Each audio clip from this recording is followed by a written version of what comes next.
Hello folks, and welcome once more to my channel, where I'm going to spend pretty much the rest of December deciding, hey, you know what, let's make a bunch of random D&D videos.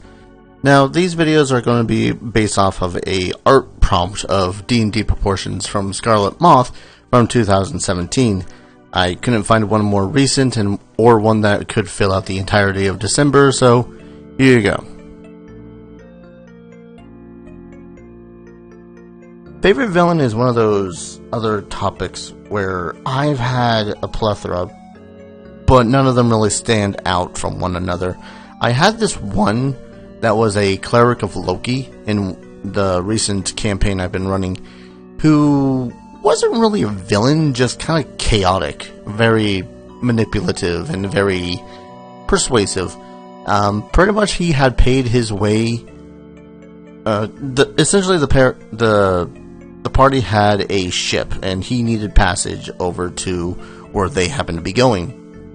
And the way that he paid them was through drawing a modified deck of many things. The deck of many things being a gift granted to him by Loki, the god of chaos.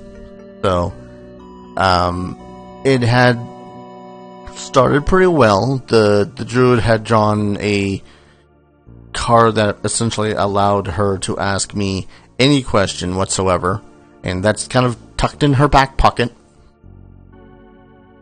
and it's a thing. And then the Dragonborn monk had drawn a card and had drawn a very interesting one, where essentially it had taken everything that she was and made an NPC that was the exact opposite of that. So it was this evil Dragonborn monk that, you know, was evil and whatnot. I had twisted it around a little bit, made it a little bit more interesting in that it wanted the same thing that she did, but went, you know, completely the opposite way of doing it. So it was like, oh, I need to protect the innocent and, you know, stop the bad guys. Where this NPC's idea of doing that is going right up to the bad guys and punching their faces in. And little does the character know, but like, I think the NPC managed to kill 3 or 4 evil individuals before managing to, you know, be stopped by the party, because everything that was being inflicted on the NPC was also being inflicted on the character. It was one of my favorite villainous moments. But another villainous moment, or villain in general, that I played with was this, oh man, this leader, this half black dragon leader of what was called the Dragon Moon Empire, way back in the day, very first campaign that I was a part of as a player, so Darius Stomu days. And he was a charismatic leader. He was, you know, very posh, very regal, but at the same time a very good gentleman and a very good individual.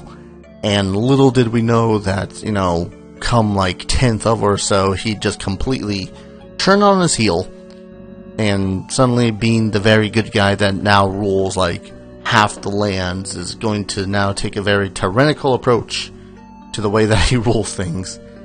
And yeah, the party had decided to put that to an end as fast as possible. If I were to compare him to a historical figure, I suppose the closest comparison would be to Oda Nobunaga, who had, in that he had found this new technology, gunpowder and machines and whatnot, and had pretty much mass-produced them for his armies. And that's how he begun his tyrannical rule, with gunpowder and shooting people. He was not a nice guy. I only wish that I remembered his actual name. I just remember him as the leader of the Dragon Moon Empire.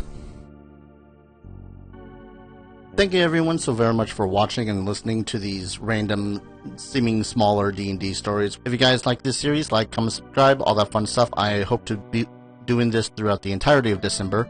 And if you are here for more D&D based stuff, I have several D&D stories videos and some opinionated videos and some Let's Plays based around Dungeons & Dragons game. Some of my more favorite ones are the Dark Alliance games, and check those out.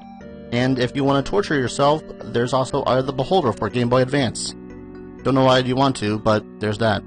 Thank you everyone so very much for watching, and I hope to see you guys in the next video. Take care. Cheers.